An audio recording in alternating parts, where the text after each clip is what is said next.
Okay, on this problem what I wanted to do is I've already done most of the work for the same type problem I just went over, but I wanted to do the calculator piece because that's pretty important when you get down towards the bottom here. So I'll just go through the steps really quickly. You can see that I took the formula from above, I plugged in what I knew. I knew the first term was 4. I found out that it's going by -3. So I put the -3 in there, and then throw the -3 down here, right in my formula, wherever R was. And then remember that I need to figure out how many terms I have, because I gotta know what the n is in the sum. I gotta know how many numbers I'm summing up. So in order to do that, I use my rule of how to find this is my explicit function for finding any geometric term. So since I know the value, which is 2916, my last one, all I have to do is work backwards until I figure out what term it is, what term number it is. So is it the 10th term, is it the 20th term, is it the 100th term? This is what we're going to figure out. So taking the graphing calculator, and you can see I did the math up till this point. And then what I did was I'm trying to make 729 equal to -3 to some power. So I wrote it just to remind myself that's what I'm doing. So I'm going to take my graphing calculator.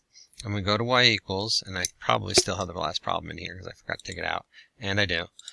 I'm going to put in -3, and remember, especially in negatives, you've got to put those in parentheses, otherwise the math isn't done right. And you're raising it to the x power. You're playing around with the exponents. Then you go to your table, and you try to find 729. And look at that, it's already at the top. Awesome, I didn't have to do any scrolling. So that means that this number, this question mark, is actually a 6. So if I look at these two, again, these two equations, comparing side by side, I know that 6 needs to be equal to n minus 1.